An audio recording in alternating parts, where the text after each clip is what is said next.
और दूसरी बार तो बार बार कोई है तीसरी बार या चौथी बार कर रहा हूँ मैं ख्याल से मैं 3 लेक्चर दिया मैंने यहाँ पे। तो जो पहला लेक्चर था वो तो बहुत जनरल था, दूसरा लेक्चर पॉलिटिकल साइंस पे था, सबने कहा था पॉलिटिकल साइंस का, तो पार्ट 1 टाइप का आप कह सकते हो वो लेक्चर था।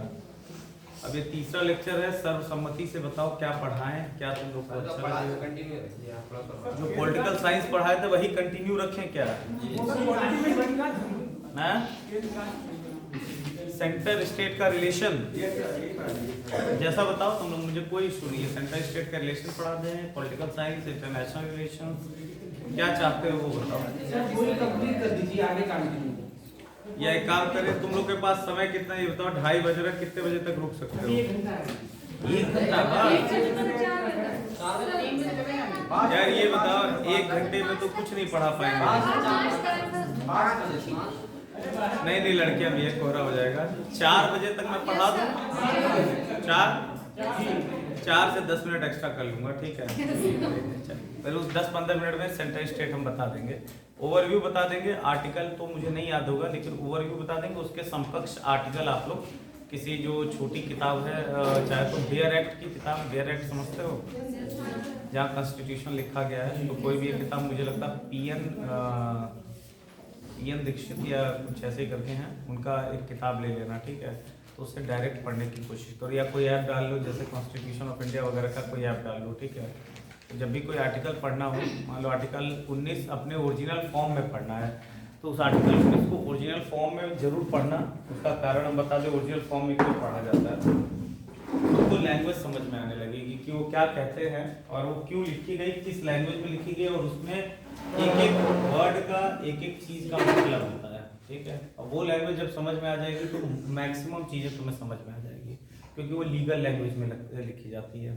कोई लॉ का है यार स्टूडेंट, आप लॉ के हो, तो लीगल लैंग्वेज का मतलब ये हो गया कि जैसे उसमें मान लो कोई वर्ड डालना है, तो उसको ऐसे नहीं डाल देगा कि ये फलाने काम करोगे तो फलाने हो जाएगा। उसको लीगल सब टर्म्स होते हैं, कहाँ पे क्या है, एक एक वर्ड का मतलब होता है। तो जब बेयर एक्ट पढ़ोगे तो तुमको वर्ड सामने आएंगे, उन वर्ड्स का मतलब समझोगे, ठीक है। चलो आगे पॉलिटिकल साइंस वाले कंटिन्यू करते हैं, ठीक है। फिर जब टाइम मिलेगा तो सेंटर स्टेट कर देंगे, ठीक। जो लोग पहली बार आए हैं वो उनको थोड़ा सा बता देता हूँ, मैं ब्रीफ अप कर देता हूँ, ठीक है। नहीं तो फिर वो एकदम ब्लैंक हो जाओगे, फिर मजा नहीं आएगा।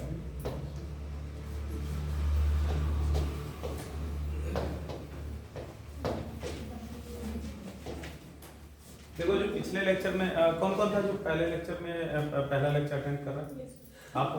आप लोग, ठीक है। तो जो पिछले लेक्चर में मैंने बताया था वो मेनली ये बताया था कि कैसे पॉलिटिकल साइंस का जन्म हुआ और कैसे एक मैन जो है पॉलिटिकल एनिमल बना, ठीक है। पहले हम सब तो एक एनिमल फैमिली से हैं, पता है ना।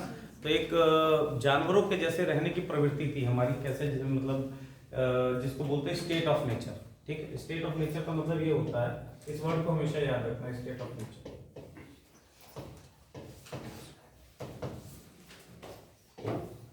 ऐसा कभी नहीं हुआ होगा, तुम लोग भी थोड़ा सा कॉमन सेंस लगाओगे, दिमाग लगाओगे, कि ऐसा तो कभी हुआ नहीं होगा कि हम लोग पैदा किया, जैसे सृष्टि इसी फॉर्म में शुरू हुई होगी कि यहाँ जीएफ कॉलेज है और यहाँ पुलिस डिपार्टमेंट होता है, प्रशासन होता है, या ऐसे ऐसे डिपार्टमेंट्स होता है। ऐसा तो कभी शुरू नहीं हुआ होगा, ठीक है। एक हम सब एक जानवरों के रूप में शुरू हुए होंगे, तो इस उसको बोलते हैं स्टेट ऑफ नेचर। उस स्टेट ऑफ नेचर के कई लोग हैं जिनकी कई धारणाएं हैं कि वो कैसा रहा होगा, ठीक है। जैसे बहुत सारे थिंकर्स हैं जो ये कहते हैं state of nature is short, brutish. Short and brutish का क्या मतलब है कि जब सब कोई जानवर जैसा हो जाएगा तो मैं तुमको मार दूंगा, ये मुझे मार देंगे, ठीक है। जो मजबूत है, मान लीजिए तुम में से कोई लड़का वैसे मजबूत तो नहीं दिख रहा, मान लो मैं ही सबसे दबंग हूँ इस क्लास का, तो मैं तुम सबको मार दूंगा, या तुम सब जो बोलूंगा वो तुम्हें करना पड़ेगा। मैं बोलूंगा तुम जाओ मेरे लिए खाना लेके आओ, तो खाना लाना पड़ेगा। लेकिन कुछ थिंकर्स ऐसे हैं जैसे रूसो है, ठीक है। ये लोग क्या बातें करते हैं, ये लोग कहते हैं ऐसा नहीं था, क्योंकि हमारे पास ईश्वर है, ईश्वर ने हमें जो है कॉन्साइंस दिया था। कॉन्साइंस का मतलब ये होता है, जैसे आप जानवरों को भी देखोगे तो उसमें संवेदनाएं होती हैं, ठीक है। आपके घर में किसके किसके पास डॉग है, पेट पालता कोई, ठीक है, मेरे पास भी। तो जब आप डॉग पालते हो, गाय पालते हो, तो उसको आपके प्रति संवेदना होती है, ठीक है। जैसे बहुत सारे लोग होते हैं शेर, सर्कस वाले शेर पालते हैं, वो उनको नहीं खाता है क्योंकि उसकी संवेदना होती है। वैसे ही उन्होंने कहा कि ये कॉन्साइंस है, लोग क्या करेंगे, ऐसा नहीं है कि लोग जो है दूसरे को तुरंत मार देंगे। लोगों को लगेगा कि हमें इनको नहीं मारना चाहिए, ये हमारे मदद कर सकते हैं, इसीलिए बहुत सारे जानवर झुंड में रहते हैं। तो इंसान भी झुंड में रहने लगा, ट्राइब बनने लगी, ठीक है। ये दो धारणाएं हैं स्टेट ऑफ नेचर की। एक है कि एक दूसरे को मार देंगे, मीन है, हम खत्म कर देंगे। दूसरा धारणा क्या है कि हम लोग नहीं मारेंगे और कॉन्साइंस बना के झुंड में रहेंगे। तो फिर यहां से फॉर्मेशन होता है ट्राइब का। ट्राइब से क्या फॉर्मेशन होता है, फिर यहां से सिटी स्टेट का कंसेप्ट शुरू होता है ग्रीस से। ये टर्म याद रखना, सिटी स्टेट का। छोटे छोटे ग्रीस में स्टेट्स थे, ठीक है, छोटे छोटे स्टेट्स थे। इन्होंने यहाँ से एक डेमोक्रेसी और मॉडर्न जो थिंकिंग है ग्रीस से, यहीं से स्टार्ट होती है। तो ये छोटे छोटे कन्फेडरेसी थे। जैसे मान लो हमने एक क्लास बना लिया, हम लोग 100 लोग एक साथ रहने लगे और हमने आपस में एक सिस्टम डेवलप कर लिया, तो ऐसे टाइप का कुछ था। लेकिन यहाँ पे क्या हुआ, एक पार्ट में एक पिनेपोलिस का युद्ध हुआ था, पिनेपोलिस का, जहाँ पे एक पार्ट हार गया, ठीक है, एक पार्ट जीत गया, ठीक है। एथेंस हार गया था स्पार्टा से। तो यहाँ से एक थिंकर का जन्म हुआ जिसको बोलते हैं प्लेटो, ठीक है। प्लेटो ने इस हार का जो है एनालिसिस किया कि क्यों हम हारे, क्या होना चाहिए सिस्टम में, किस तरीके से होना चाहिए, क्या नहीं होना चाहिए। ऐसे करते हुए प्लेटो ने पूरा एक एनालिसिस किया। तो उसमें उन्होंने प्लेटो की सबसे फेमस बुक कोई बता सकता है? रिपब्लिक, ठीक, वेरी गुड। रिपब्लिक है सबसे फेमस बुक, ठीक है, रिपब्लिक।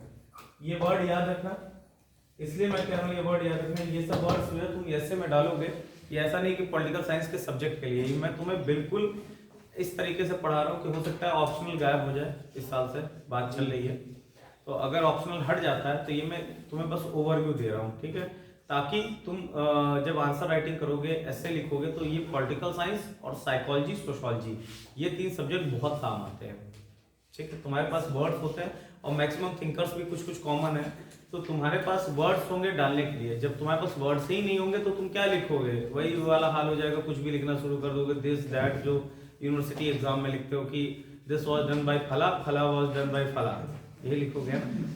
जब तुम्हारे पास डेटा रहेगा तब ना तुम प्रेजेंट करोगे, तब ना तुम इसमें कॉपी में लिखोगे कि हाँ यार मेरे पास डेटा है, सामने वालों को बताओगे। जब तुम्हें क्या नाम है, मान लो तुम्हें ज्ञान है, कोई चीज़ें तुम लोग जब पढ़ लोगे, तो कोई बहसबाजी कर रहा है कि क्या किसको खाना चाहिए, किसको नहीं खाना चाहिए, किसको क्या पहनना चाहिए, तब तुम लोग डिफेंड कर लोगे कि हाँ देखो इस तरह होना चाहिए, ये फेमिनिज्म होता है, ये विमेन एम्पावरमेंट होता है, ये गलत चीज़ है, ये सही चीज़ है, ठीक है। उस तरह क्या होगा, जब तुमको कुछ नहीं पता होगा तो अल्टीमेटली क्या करोगे? अल्टीमेटली जैसे लड़ाई होती है, चिल्लाने लग जाओगे, क्योंकि तुमको कुछ पता तो है नहीं, चिल्लाने लग जाओगे। और फिर लास्ट में जब कुछ नहीं जीत पाओगे तो ये कहोगे तुम जैसे लोगों की वजह से धर्म का नाश हो रहा है। क्योंकि पापा फैक्ट नहीं है, लड़ाई तो कर नहीं पाओगे, फैक्ट नहीं है। अगर कोई कह देगा कि अच्छा ठीक है, फला को मान लो ये चीज नहीं करने से क्या हो जाएगा, ठीक है, तुम कहोगे यार तुम ऐसी बातें कर रहे हो कि तुमको लगा अधर्मी आदमी हो, तुमको भगवान मारेंगे, ये कोई फैक्ट थोड़ी है। लेकिन तुम्हारे पास फैक्चुअल चीजें होंगी तो तुम उससे फाइट कर सकते हो। फाइट का मतलब अपनी चीजें प्रेजेंट कर सकते हो कि नहीं यार ये गलत चीज है। मान लीजिए किसी ने कहा कोई लड़की आ गई, तुम्हारी क्लास में डिस्कशन हो गया, लड़की ने कहा कि भाई मैं छोटे कपड़े पहनूंगी, छोटे कपड़े पहनूंगी, ठीक है, पहला। और दूसरी चीज उसने कहा मैं रात के 2 बजे घूमने निकलूंगी। उसने कहा कि ठीक है, बात तो सही है, इंडिपेंडेंसी उसकी, गलत चीज तो नहीं बोला उसने। अब तुमको ये है कि डिफेंड करना। मैंने ही दे दिया तुमको टॉपिक कि ये मान लीजिए ये महिला है, इन्होंने ये बात कही है और तुमको इस बात को डिफेंड करना है, ठीक है। तुम डिफेंड करोगे कि आपको नहीं जाना है, इसके क्या तर्क दे सकते हो। दूसरा को तो ये कहेगा अरे सनातन धर्म में और फलाने ग्रंथ में और फलाने जो है पता नहीं कौन कौन से वो लिखा हुआ है जो तुमको बिल्कुल नहीं पता है, कि इसमें लिखा हुआ है कि महिलाओं को नहीं जाना चाहिए, संस्कृति में रहना चाहिए, दीवार दहलीज के अंदर रहना चाहिए, घर की संस्कृति होती फला फला फला, जो कि बिल्कुल कन्विंसिंग नहीं है।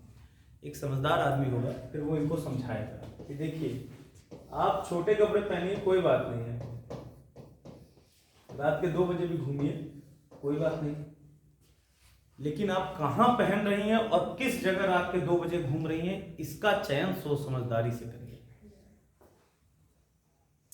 आप लोग की शादी होगी, आप लोग हर लड़के लड़की सबकी शादी होगी भाई, ठीक है, आप अपने पति के साथ हनीमून जाएंगे, आप अपनी वाइफ के साथ हनीमून जाएंगे। आपकी वाइफ जब हनीमून पे जाएगी वहां गोवा पे, तो साड़ी नहीं पहनेगी, जींस टॉप पहनेगी या जो कल्चर होगा वो पहनेगी, ठीक है। और आप जो अपने पति के साथ जाएंगे आप भी नहीं पहनेंगे, लेकिन आपकी वाइफ जो गोवा में पहनेगी वो आपके घर में नहीं पहन सकती। क्या जस्टिफाइड है? मैं बोलूं कि यार इसमें क्या बुरा है, अगर वो गोवा में पहन सकती फला चीज तो ये घर में क्यों नहीं पहन सकती है? तो हर जगह का आप ये दे सकते हो कि हर जगह का एटिकेट्स होता है, इसमें कोई बुरा नहीं है, लेकिन आप वहां ये काम करें जहां सोशली एक्सेप्टेड है। आप रात के 2 बजे घूमिए, कोई बात नहीं है, रात के 2 बजे, लेकिन जहां सेफ है। जैसे मान लीजिए कहीं आपका कॉलेज का फेस्ट है, ठीक है, यहाँ सुरक्षा है, व्यवस्था है, पुलिस है, रात के 2 बजे की कोई बात, 2 बजे यहाँ से गाड़ी भी जाना है, आप घूमिए। लेकिन अब आप कहेंगे हम रात के 2 बजे वो जो पीछे कैंट का एरिया में अकेले जाऊंगी, तो कोई नशेड़ी पकड़ के मार देगा, किसी लड़के को भी मार सकता है। तो जब आपके पास फैक्ट होते हैं तब आप उस पर डिफेंड कर सकते हो, ठीक है। इसी के डिफरेंस को 2 चीजें होती हैं, ठीक। जैसे गांधी जी ने क्या कहा, गांधी जी मॉडर्न थे या नहीं? मॉडर्नाइजेशन और वेस्टर्नाइजेशन में क्या अंतर है, किसी को आइडिया है? वेस्टर्नाइजेशन और मॉडर्नाइजेशन 2 चीजें। गांधी जी हमेशा मॉडर्नाइजेशन के फेवर में थे, ना कि वेस्टर्नाइजेशन के फेवर में। मॉडर्न चीज अलग है, मॉडर्न मैं भी बन सकता हूं, मॉडर्न कोई भी बन सकता है, लेकिन वेस्टर्न का क्या मतलब हुआ? वेस्टर्न का मतलब हुआ कि उनके कल्चर को तुमने अडॉप्ट कर लिया। उनका क्या कल्चर है, अब मैं बताता हूं उनका क्या कल्चर है, ध्यान देना। जैसे एक कल्चर होता है, लड़कियां होती चाहे लड़के होते हैं, रोडीज वोडीज देखते ही होंगे, स्प्लिट्स विला वगैरह, कोई देखता? बहुत सारे लोग देखते होंगे। तो उसमें क्या कहते हो कि जैसे लड़का है, मान लो तुम लोग घर में क्या कहते हो, इट्स माय चॉइस, ठीक है, पापा मुझे अपने मन से शादी करनी है, ठीक है, मैं अपना कैरियर जो हूं अपने मन से डिसाइड करूंगा। क्यों? क्योंकि मेरा ये हक है, इंडिपेंडेंसी है, एंड इट्स माय लाइफ। ये बहुत ध्यान से सुना, बहुत मजेदार कंसेप्ट है, तुमको अभी तुम्हें सब ज्ञान आ जाएगा। अब इसमें 2 लोग बोल रहे हैं, एक अमेरिकन लड़का बोल रहा है और एक तुम बोल रहे हो, ठीक है। अमेरिकन लड़का अपने बाप से कह रहा है कि मैं अपने पसंद से शादी करूंगा, कहाँ रहूंगा, क्या खाऊंगा, क्या पीऊंगा, मैं अपने पसंद से करूंगा, it's my choice, it's my life. यही बात तुमने अपने पिताजी से बोली कि it's my choice, it's my life, मैं जो करूंगा ये मेरा काम है, आप क्यों दखलंदाजी दे रहे हैं, ठीक। अब परिपेश सुनो क्या है, परिपेश क्या है। ये जो अमेरिकन लड़का है, इनका कल्चर क्या है कि 11 या 12 साल की उम्र से होते ही जब ये हाई स्कूल में जाते हैं, ठीक है, जब ये हाई स्कूल में जाते हैं तो दे अर्न देमसेल्फ, ठीक है। बराक ओबामा जो प्रेसिडेंट थे, उनकी बेटी एक आइसक्रीम पार्लर में काम करती थी, क्योंकि वो अपने डेली लिविंग्स, वहाँ कोई काम छोटा बड़ा नहीं होता है, क्या आप रेस्टोरेंट में काम कर सकते हो, आप किसी पेट्रोल पंप पे काम कर सकते हो, आपको दिन की जरूरत है पैसे की, आप जाके कर लो। तो वो भी करती थी एक आइसक्रीम पार्लर पे, वहाँ से सैलरी, और वहाँ ये प्राउड समझते हैं ये मेरी बेटी की पहली सैलरी है, ठीक है। यहाँ तो तुमको मार मार के भगा देंगे घर वाले। तो वो 12 साल की उम्र से क्या करता है, खुद अर्न करता है, ज़्यादा से ज़्यादा पेरेंट्स, जो पेरेंट्स होते हैं उसके एजुकेशन का फीस भर देते हैं। वो भी कब तक? सिर्फ हाई स्कूल, जिसको बोलते हैं एलिमेंट्री एजुकेशन। अगर इसको आगे पढ़ना है, कॉलेज जाना है, तो ये खुद अप्लाई करेगा, अब खुद इनको एजुकेशन लोन मिलेगा जिसे ये भरेंगे, इनके पेरेंट्स नहीं भरेंगे। और 18 साल की उम्र तक होते होते अगर ये अपने माँ बाप के साथ रहते हैं, ठीक है, तो इसको बेइज्जती मानी जाती है। इनको अपना घर छोड़ के दूसरी जगह रहना होता है। ठीक, पिक्चर विक्चर देखते होगे, थोड़ा मोड़ा समझ आ रहा होगा। ठीक है, ऐसे मतलब जो इंग्लिश मूवीज देखते होगे, कोई कोई तो देखते होगे, उसमें 18 साल के बाद वो लोग पेरेंट्स के साथ नहीं रहते हैं, ताउमर नहीं रहते हैं। ठीक, उनका कंसेप्ट है पेरेंट्स बूढ़े हो जाते हैं, ओल्ड एज होम चले जाते हैं, उनको बुरा भी नहीं लगता कि वहाँ लड़के छोड़ दिए, वो अपना चले जाते हैं। ठीक, ये उनका कल्चर है। अब हम तुम्हारी बात करते हैं। ठीक, कक्षा 10 में निकलवा दिए एक बड़ी सी बाइक, उसे घूम रहे हो। ठीक, दूसरा, क्या करना है जीवन में तुमको पता ही नहीं है, जीवन में करूंगा क्या मैं। ठीक, मम्मी पापा ने कॉलेज की फीस महंगी। अब कुछ लोग ऐसे होंगे जिनका डोनेशन देके, ये भी चलता है नियम, तो डोनेशन देके पैसा रुपया दे के किसी तरह मर मरा के तुमको कॉलेज से डिग्री दिलवा लिए। फिर उसके बाद तुमने कहा कुछ करने के लिए नहीं तो पोस्ट ग्रेजुएट करूंगा, वो भी करवा दिए।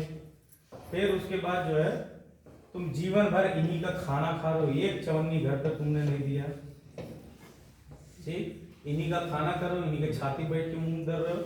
और फिर उसके बाद वहां से बैठ के पीजी के बाद फिर हम यूपीएससी की तैयारी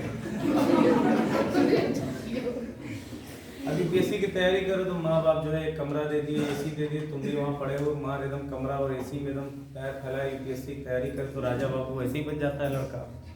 सारे जो पिछले कर्म होते हैं, जैसे ही बोलोगे हम यूपीएससी की तैयारी कर रहे तो लोग पिछले कर्म भूल जाते हैं तुम्हारे, वो भी उस लायक की नहीं, लेकिन हाँ ठीक है, आदमी कहने लग जाता है चलो भाई तैयारी कर रहे हैं, पढ़ाई है तो अपना, फिर भी तुम अभी भी इन पे निर्भर हो, डिपेंडेंट हो। ठीक, अब तुम्हारी उम्र हो गई 27 से लेकर 30 के बीच में। ठीक है, 27 से लेकर 30 के बीच में, और अभी तक तुम 30 साल तक कंटिन्यूअसली अपने पिताजी का खाना खा रहे हो।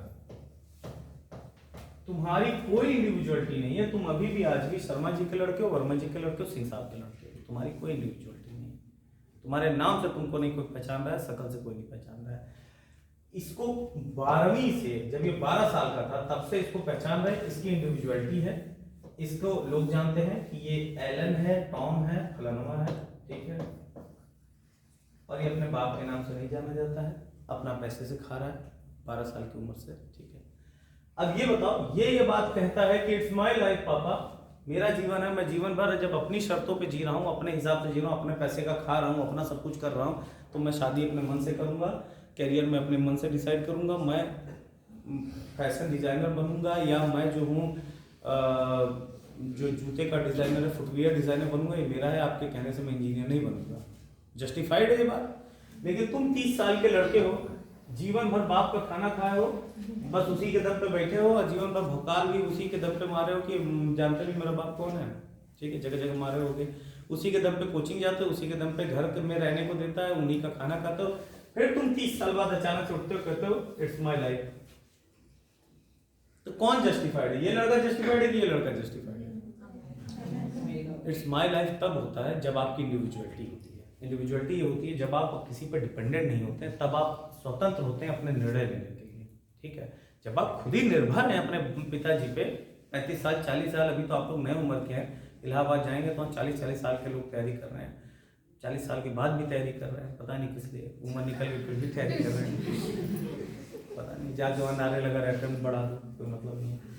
तो इतना करने के बाद भी फिर उसके बाद करेंगे इट्स माय लाइफ। आप मेरे मसले मत भूलिए। जो आदमी आपको खाना खिला रहा है वो ऐसा करे। आप घर में एक डॉग पालते हैं, वो जरा सा 2 रोटी देते हैं तो ये सोचते हैं कि जैसे ही चोर है तुरंत भौंके, आप तो वो भी नहीं करें। तो इंडिविजुअलिटी का जो कंसेप्ट होता है बहुत अलग होता है, बहुत डिफरेंट होता है। अब होता क्या हमारे देश में जो मैक्सिमम होते हैं, इन दोनों चीजों को मिक्स कर देंगे। इसका बढ़िया वाला आइटम उठा लिए, बढ़िया वाला आइटम देखिए अमेरिका में ऐसे ही होता है, वहाँ लड़के जो होते हैं, वहाँ लड़कियां जो होती हैं, अपनी इंडिविजुअलिटी होती है। 1 बजे रात को घूमते, कोई बोलने वाला नहीं, माँ बाप कोई नहीं कहते हैं, जो मन में आ रहा है वो कर रहे हैं। आप लोग हर बात में उंगली किए जा रहे हैं, लेकिन उसका ये वाला आइटम क्यों नहीं उठा रहे भाई? उसका ये वाला आइटम आपको कोई नहीं उठा रहा। तो ये होता है डिफरेंस, इसको बोलते हैं सोच का डिफरेंस। ठीक है, अभी कलर चेंज कर दीजिए, आंखें तो आ गई। अरे बाबा इतनी संकट। Sir yellow colour. ठीक है, ठीक है।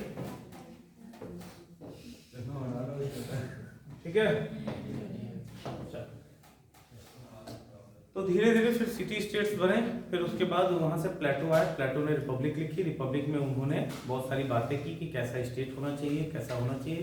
प्लेटो वॉज द फर्स्ट फेमिनिस्ट। उन्होंने कभी भेदभाव नहीं किया किसी भी चीज़ में, कि चाहे उन्होंने फिलोसफर किंग बनाने की बात की हो या चाहे उन्होंने एक टर्म दिया था फिलोसफर किंग। उन्होंने ये बहुत लंबा चौड़ा पढ़ाई का एक वो बताया कि 3 तरह के लोग होते हैं, ब्रॉन्ज, सिल्वर, गोल्ड। ठीक है, ब्रॉन्ज वाले जो है मजदूरी करेंगे, सिल्वर वाले लड़ाई करेंगे, गोल्ड वाले जो है जाके राजा बन जाएंगे। ठीक, तो इसमें जो लास्ट में लोग होंगे को 50-60 साल पढ़ लेंगे तो फिलोसफर बन जाएंगे, फिलोसफर किंग बन जाएंगे। फिर उनसे वो जो है देश को चलाएंगे जो शादी नहीं करेंगे। उनके कई वो थे प्लेटो के, जैसे मान लीजिए एजुकेशन सिस्टम पे आप ऐसे लिखने के बाद तो प्लेटो को कोट कर सकते हो कि प्लेटो का एजुकेशन सिस्टम इतना अच्छा था कि ताउम्र उन्होंने पढ़ने की हिदायत दी थी। ठीक है, ताउम्र पढ़ने की हिदायत दी थी, तो इसका मतलब यह है पढ़ाई लिखाई की कोई एज लिमिट नहीं होती कि आज से खत्म, आज से शुरू। ठीक है, आप ताउम्र पढ़ सकते हैं। फिर उसके बाद शादी पे उनका यह था कि कोई शादी नहीं करेगा। ठीक है, शादी ये डिसाइड करेगा स्टेट का काम होगा, जो राज्य होगा उसका काम होगा कि कौन किसके साथ से बच्चा पैदा करेगा। राज्य क्या करेगा, एक समझदार आदमी को उठाएगा और उतनी ही समझदार औरत को उठाएगा, उनसे कहेगा कि आपको बच्चा पैदा करना है। ठीक है, ताकि जो बच्चे पैदा हों वो अच्छे पैदा हों और समझदार हों। मूर्खों की सेना तैयार करने से बेहतर है हम अच्छी सेना तैयार करें। इसीलिए स्पार्टा, एथेंस ये लोग बहुत आगे निकल गए। ठीक है, यहाँ था कल्चर, अब नहीं है, पहले था। ठीक है, फिर प्लेटो के बाद क्या आता है प्लेटो ने एक दार्शनिक के बारे में बताया जिसको बोलते हैं सोक्रेट्स या सुकरात। ठीक है, सुकरात के बारे में कहीं कुछ नहीं लिखा है, जो भी बताया प्लेटो ने बताया। ये बात याद रखना, what ever is Socratic is platonic.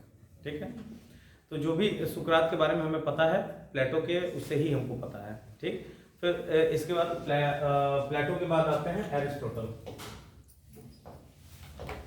ठीक है, एरिस्टोटल किसके गुरु थे? सिकंदर के। ठीक है, सिकंदर के एकमात्र गुरु नहीं थे। सिकंदर जैसे खूब सारे उनके चेला चपाटे लोग हैं, उसमें से एक सिकंदर थे। ठीक, एरिस्टोटल ने क्या कहा, इन्होंने तो बहुत हार्श चीजें बता दी, जिसको बोलते हैं यूटोपिया। यूटोपिया का मतलब ये हुआ जिसको अचीव नहीं किया जा सकता। ठीक है, वो सोसाइटी नहीं बनेगी क्योंकि आप किसी को इतना हार्ड बाउंड नहीं कर सकते। आदमी क्या होता है, फ्री विल्ड होता है। फ्री विल्ड का मतलब होता है तुम्हें ये पता है कि तुम 4 बजे से इस कमरे से बाहर निकल जाओगे, या 4 या 4:30 पे निकल जाओगे, 5 बजे मैं तुमको छोड़ दूंगा और तुम जो जाके जो भी मन में आए वो करोगे। अभी तुम्हारे दिमाग में नहीं क्या करोगे, लेकिन जिस दिन मैं तुमको ये कह दूं कि तुमको यहीं बैठना है इसी कमरे में, कहीं नहीं निकलना है, जब मैं बोलूंगा तब निकलोगे, जब मैं कहूंगा तब निकलोगे, नहीं तुमको नहीं जाने दूंगा।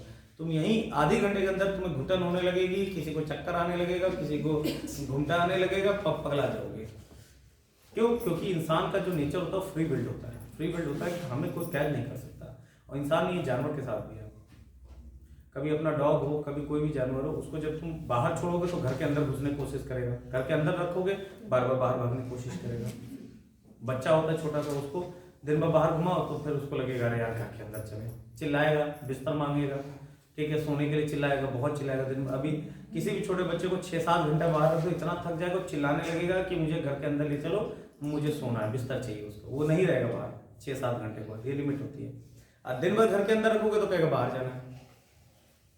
ये हमारी फ्री विल होती है, हम नहीं रह सकते, हम कन्फाइंड नहीं रह सकते हैं। ठीक है, तो फिर एरिस्टोटल ने गोल्डन मीन का सिद्धांत दिया था। गोल्डन मीन जो कि हमारे यहाँ बुद्ध ने दिया था। ठीक है, गोल्डन मीन उन्होंने कहा था किसी भी चीज़ की एक्सट्रीमिटी पे नहीं जाना है।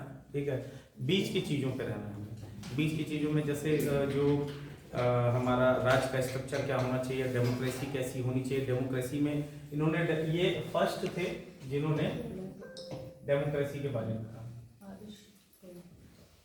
और दूसरी चीज क्या थी इनके साथ खास, इनको कहा जाता है फादर ऑफ पॉलिटिकल साइंस। ठीक, फादर ऑफ पॉलिटिकल साइंस,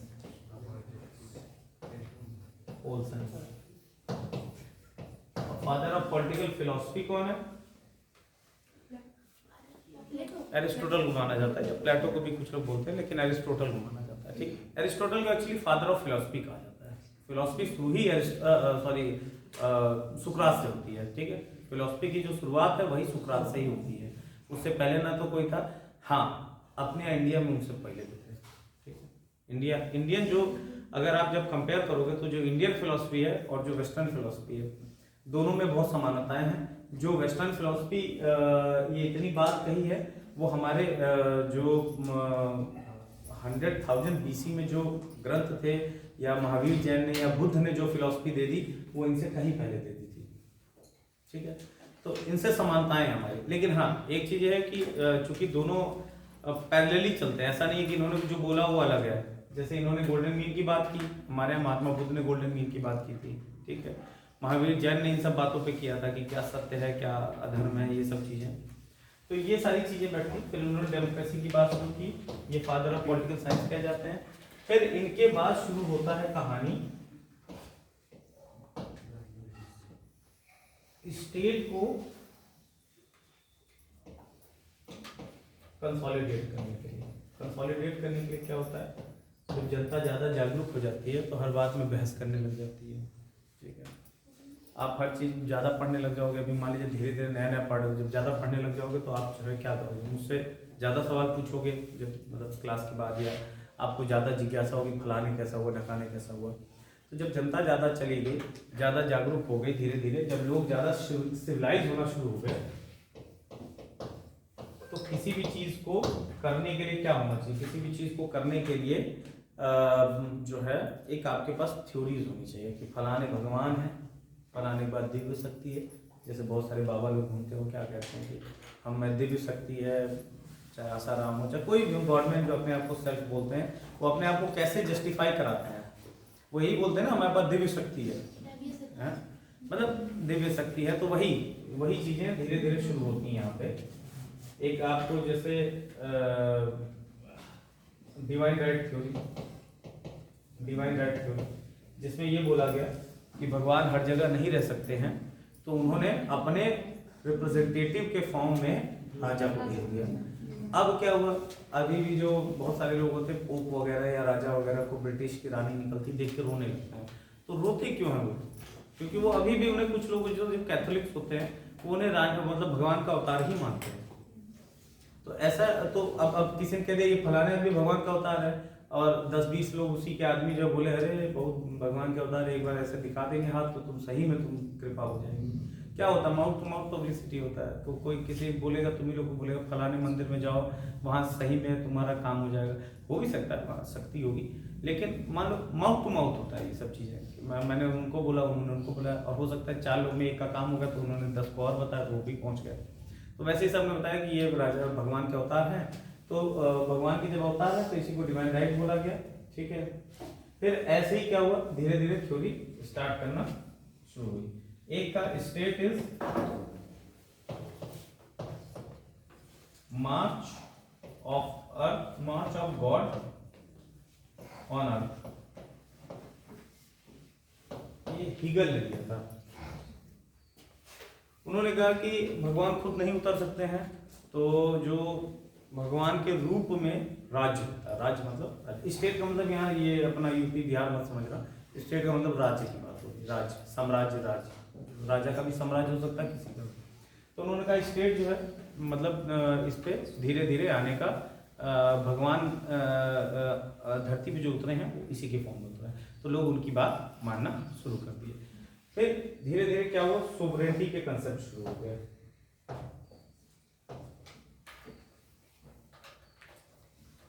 यहाँ डराने धमकाने के लिए एक आदमी है मैकियावेली। इनकी किताब क्या है, द प्रिंस।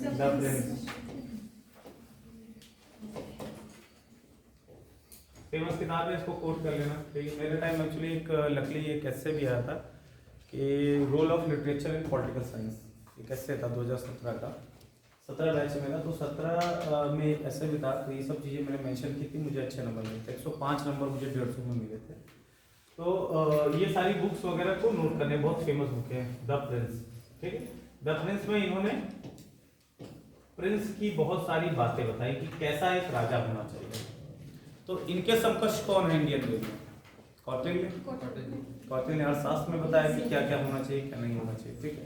तो इन्होंने प्रिंस की बहुत सारी खूबियां बताई कि प्रिंस को कैसा होना चाहिए। दिखना चाहिए रिलीजियस, लेकिन अंदर से नहीं होना चाहिए। और स्टेज पे कोई भी बात आए तो बिल्कुल भी कुछ नहीं, तुरंत गला काट दो, हटाओ, ठीक है। ऐसे करके उन्होंने बहुत सारे बताया, जो कि बहुत प्रैक्टिकल चीज़ें हैं, बहुत प्रैक्टिकल चीज़ें हैं, जो सही है, होता भी है, यही होता है।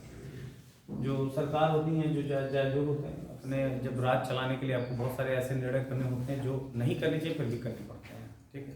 यही बात अर्थशास्त्र में कौटिल्य ने बताया, ठीक है। तो हमारा जो इंडियन ट्रेडिशन है वो एकदम जो ग्रीक ट्रेडिशन है उससे एकदम पैरेलल है, ठीक है। अगर माइथोलॉजी भी देखोगे तो इनकी माइथोलॉजी और अपनी माइथोलॉजी में बहुत वो है, ठीक है, समानताएं हैं। जैसे इनका नरक का देवता ग्रीस का कौन होता है? ग्रीक्स का जो नरक का देवता होता है वो हेडीज होता है।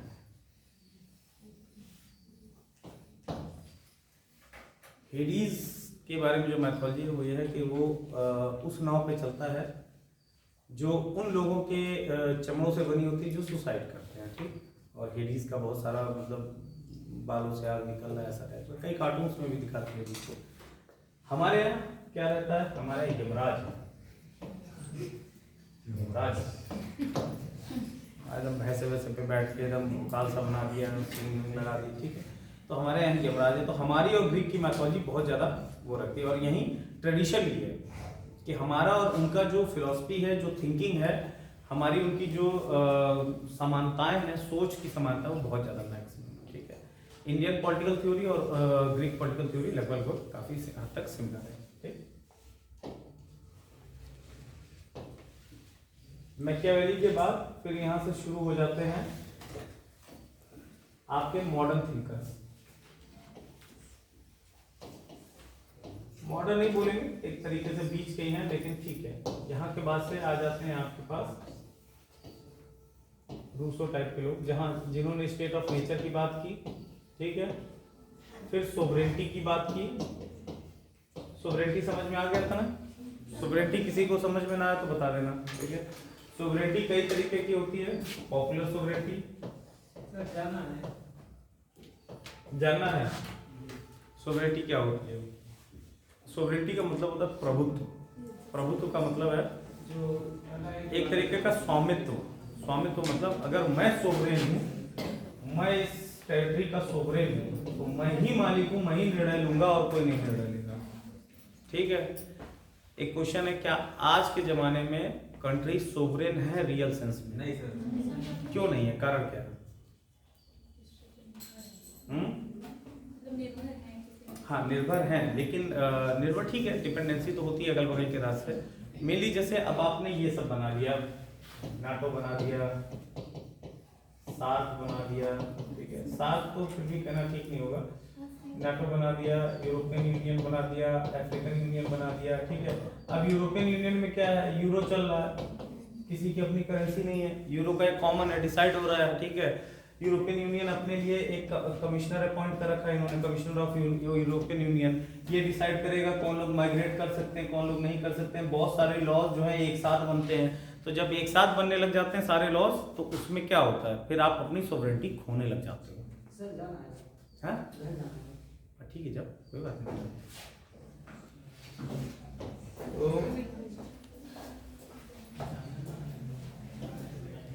यहाँ से आप अपनी सोवरेनिटी खो देते हो, ठीक है।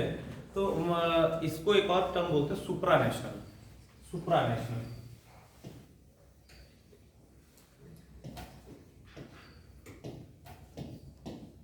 सुप्रा नेशनल, ये सब वर्ड्स यूज करना कि आप नेशन से बढ़कर ज्यादा हो गए। तो नेशन अपनी क्या कहते हैं? सोवरेनिटी खोने लग जाते हैं। सोवरेनिटी मतलब है निर्णय मेरा, अधिकार मेरा, क्या होगा मेरे साथ वो मैं डिसाइड करूंगा। इंडिविजुअलिटी मेंटेन रहती है, ठीक है। रिपब्लिक, सोवरेन, इंडिपेंडेंट, इन सब में अंतर है, ठीक है। रिपब्लिक पता है ना? लास्ट टाइम किसी ने जवाब दिया था मुझे। रिपब्लिक का ये मतलब है जो आपका हेड होगा वो आपके बीच में से होगा। ब्रिटेन रिपब्लिक है या नहीं है? क्यों नहीं है? हाँ, किंग सिस्टम, ठीक है। डेमोक्रेसी है वहाँ पे? डेमोक्रेसी है, रिपब्लिक नहीं है ना? ठीक, सही है। डेमोक्रेसी है लेकिन रिपब्लिक नहीं है। डेमोक्रेसी क्यों है? क्योंकि जो रियल पावर एग्जिस्ट करती है वो लोगों के हाथ में होती है। अच्छा अब एक इसका सवाल बताओ, चाइना डेमोक्रेसी है?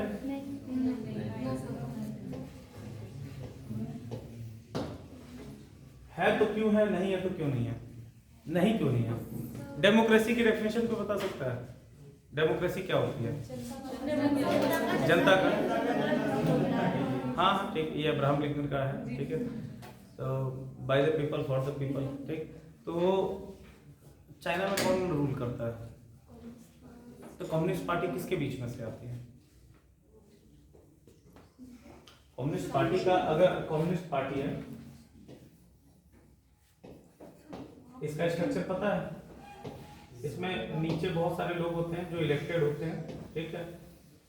ये मिलके एक पोलिट ब्यूरो बनाते हैं, पोलिट ब्यूरो, ठीक है। ये पोलिट ब्यूरो में से सेलेक्ट करके एक, फिर से इसमें इलेक्शन होके एक प्रीमियर डिसाइड होता है। ये प्रीमियर और एक प्रेसिडेंट डिसाइड होगा। प्रेसिडेंट जो कि पूरे कंट्री पर रूल करेगा, प्रीमियर जो है ये इस पार्टी को पूरा गवर्न करता है, जैसे अध्यक्ष हो गया और प्रधानमंत्री हो गया, ठीक है।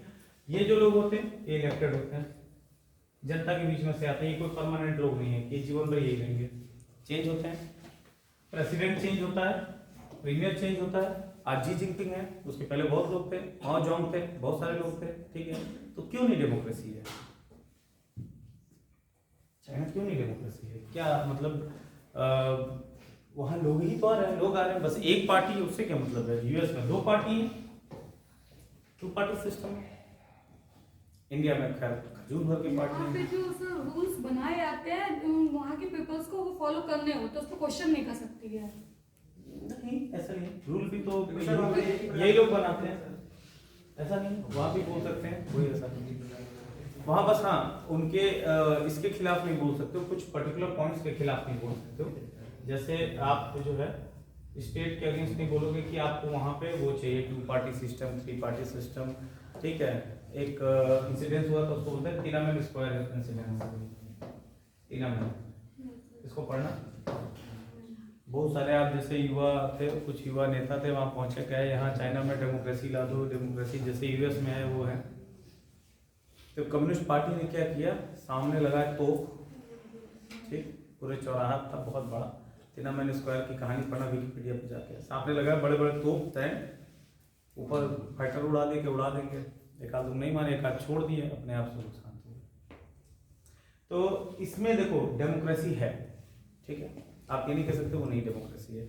और डेमोक्रेटिक इंडेक्स जो निकलता है, चाइना डेमोक्रेटिक इंडेक्स में यूएस से ज्यादा डेमोक्रेटिक है। बस इसको क्या होता है, एक जैर्गन टर्म में इसलिए नहीं बोला जाता है क्योंकि ये थोड़ा जो पार्टी है कम्युनिस्ट की, ये गैगिंग होती है, थोड़ा सा मतलब दबा के रखते हैं अपनी जनता को, इनको ज्यादा हक नहीं देते हैं, इसलिए इनको कहते हैं कि डेमोक्रेसी नहीं। लेकिन ये काम हर कोई करता है। यूएस के अपने सिटीजन को एकदम खुला छूट दे रखा है? नहीं, वहां पे भी बहुत ज्यादा भेदभाव है, रेशियल सुप्रीमेसी इतनी ज्यादा है कि वहां इन्होंने एक टर्म यूज होता है घेटवाइज कर रखा है। घेटवाइज का मतलब पता है? एक साथ इकट्ठा कर देना, ठीक है। अब इन्होंने क्या किया, घेटवाइज का मतलब जो है जितने व्हाइट लोग हैं, मैक्सिमम व्हाइट लोग, वो एक पर्टिकुलर कॉलोनी में रहते हैं, ठीक है, एक आध ब्लैक लोग होंगे, और ये इनको बोला जाता है लीगल्स। और जो ब्लैक लोग हैं वो रहते हैं कहाँ, नेबरहुड बोलते हैं इसको, जहाँ इलीगल लोग रहते हैं। और इन नेबरहुड्स की ऐसी कंडीशन है कि अपने नाला सुपाड़ा जैसी बम्बई के, ठीक है, जो ये दिखाया जाता है ना, ऐसा दिखाया जाता है, प्रोट्यूट कराया जाता है, ऐसा है नहीं। अगर वहां पे देखोगे तो अगर न्यूयॉर्क के 2 साइड है, न्यूयॉर्क एक जो सुंदर वाला बड़ी बड़ी इमारत वाला, एक टाइम स्क्वायर वाला, एक जहाँ रियल न्यूयॉर्क रहता है एकदम दिल्ली के वही चावड़ी बाजार टाइप का ही है, कोई ऐसा नहीं, बहुत अंतर है। कुछ ब्लॉगर्स उसमें डालते हैं रियल, वो उसमें डाल देख डालना और देखना, ठीक है। तो वहां इन्होंने ये नेबरहुड बना रखा है। और ट्रंप जी के मात्र जीतने का एक ही कारण था रेशियल, जैसे यहाँ पे दो धर्मों को बात करते हैं, वैसे वहाँ पे वाइट ब्लैक की कर दिया। उन्होंने वाइट को ज़्यादा वो कर दिया। कन्फेडरेसी, पहले कन्फेडरेसी होती थी। कन्फेडरेसी का मतलब क्या होता था, जब इनका सिविल वॉर हुआ था यूएस का, तो यहाँ कन्फेडरेसी के स्टेट्स होते थे। ये लोग स्लेव्स रखते थे, तो इनमें से 2-4 नेता के जाके हार्वर्ड चढ़वा दिए, तो जो कि मतलब नहीं चढ़ाना चाहिए था, क्योंकि अब ये लोग तो स्लेव रखते थे, तो इनका सम्मान नहीं होना चाहिए, लेकिन सम्मान कर दिया गया।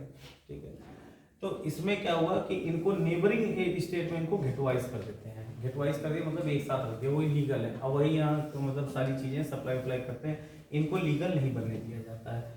तो ये तो कहने वाली बात है कि अब चाइना को नॉन डेमोक्रेटिक बोल दिया, ये कर दिया बहुत, क्योंकि वो आयरन हैंड से रूल करते हैं। लेकिन डेमोक्रेसी वो नहीं है। अगर डेफिनेशन ये देखो कि we by the people for the people वाली डेफिनेशन, तो वो भी डेमोक्रेटिक है। लेकिन एक्सटेंट ऑफ डेमोक्रेसी क्या है, ये डिपेंड करता है। ठीक है, नॉन डेमोक्रेटिक क्या होते हैं, जैसे तुम्हारा मान लो कतर है या सऊदी है, जिसमें कोई ऑप्शन नहीं है। मोहम्मद बिन सलमान का बेटा ही बनेगा, तो उसमें कोई ऑप्शन नहीं ना है। यहाँ तो चेंज हो जाएगा, ऐसा तो है नहीं जी जिनपिंग का बेटा ही प्रेसिडेंट बनेगा, चेंज तो होंगे ही होंगे। ठीक है, तो ये टर्म्स थे रिपब्लिक और सोवरेन में डिफरेंस। ठीक है, रिपब्लिक हो गया, सोवरेन हो गया, इंडिपेंडेंट हो गया। ठीक है, तो यहां से रूसों के बाद से फिर क्या हुआ, तुम्हारा इंडस्ट्रियल रिवॉल्यूशन शुरू होता है। ठीक है, यहां एक नई तरीके की समस्या आ जाती है। ठीक है, यहां समस्या आती क्लास की। Class is the new caste. पहले क्या था, ऐसा नहीं है कि यहाँ पे जैसे यहाँ हमारे यहाँ वर्ण सिस्टम था, तो वहाँ पे भी पहले विदेशों में भी ये था स्लैब मास्टर्स। ठीक है, ये सब पहले सर्व्स, ये सब था, राज करने वाले लोग, काम करने वाले लोग, ये वहाँ भी था। ठीक है, हाँ ये कि जाति प्रथा अपने यहाँ ज़्यादा डेवलप होगी, उनके यहाँ थोड़ा सा कम होगी। लेकिन जब इंडस्ट्रियल रिवोल्यूशन हो गया तो क्लास सिस्टम डेवलप हो गया, वर्किंग क्लास और कैपिटलिस्ट क्लास। कैपिटलिस्ट क्लास क्या हुआ, जिनके पास पैसा ज्यादा था। वर्किंग क्लास कौन थे, जो काम करते थे। काम करने वालों को ज्यादा मिलना चाहिए या जिसने पूंजी लगाई उसको ज्यादा मिलना चाहिए, एक बहस है। ठीक, मैंने पैसा लगाया है, मैं घर बना रहा हूँ, तो जो घर बना रहा है उसको सही सम्मान मिलना चाहिए, सही पैसा मिलना चाहिए, या मैंने पैसा लगाया तो मैं इसमें रहूंगा तो मुझे ज्यादा फायदा होना चाहिए, ये डिपेंड करता है। ये दो तरीके के थिंकर फिर यहाँ से डेवलप होना शुरू होते हैं। एक जो कैपिटलिज्म के फेवर में बोलते हैं,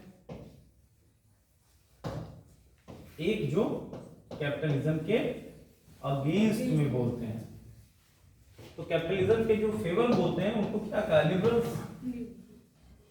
लिबरल्स जैसे सबसे बड़े लिबरल कौन थे, जेएस मिल, बेंथम, ये नाम याद रख लो, बेंथम। बेंथम की सबसे फेमस डेफिनेशन कोई बता सकता है, कोई पॉलिटिकल साइंस का कौन कौन है, ये सब है। तुम भी पॉलिटिकल साइंस की हो ना, ठीक है। तो बेंथम का सबसे जो फेमस डायलॉग है, डायलॉग का स्टेटमेंट है, वो है greatest happiness of greatest number. ठीक है, अगर सब लोग खुश हैं, ज्यादा से ज्यादा लोग खुश हैं, तो करो यार, क्या दिक्कत है, करो, क्या मतलब है। ठीक, अगर मान लो मुझे सिगरेट पीने में मजा आ रहा है तो मजा आ रहा है, मैं अपना शरीर जला रहा हूँ, नहीं, ये कंसेप्ट है। इसमें जो है यूएस वगैरह में कोई नहीं बोलता आपको, अगर आपको सिगरेट पीना है, आपको दारू पीना है, पीजिए। इंडिया में कम हो गया। इंडियन कंसेप्ट बहुत मिक्स हो गया, इस वजह से इस पर कुछ कहना ठीक नहीं है। लेकिन ये है कि यूएस वगैरह बहुत जो सिस्टम उनका चला आ रहा है, मैडम कल्चर जिसको बोलते हैं, वो अभी भी चला आ रहा है। ठीक है, यूएस का अगर कैसे यूएस बना पता है तुम लोग को, यूएस जो लोग हैं वो असली लोग वहाँ के नहीं है। वहाँ के असली लोग कौन थे, रेड इंडियंस, जो कि है ही नहीं, एग्जिस्ट नहीं करते, उनको मार के खत्म कर दिया गया। ये लोग तो कौन लोग हैं, ये बस गए, कहाँ से गए थे, सभी जगह। कहाँ, ब्रिटिश लोग गए थे वहाँ, प्लांटेशन करते थे, प्लांटेशंस करते थे। ये कैमरा ऑन है क्या, इसको बंद करो पहले, फिर हम तुमको असली कहानी बताते।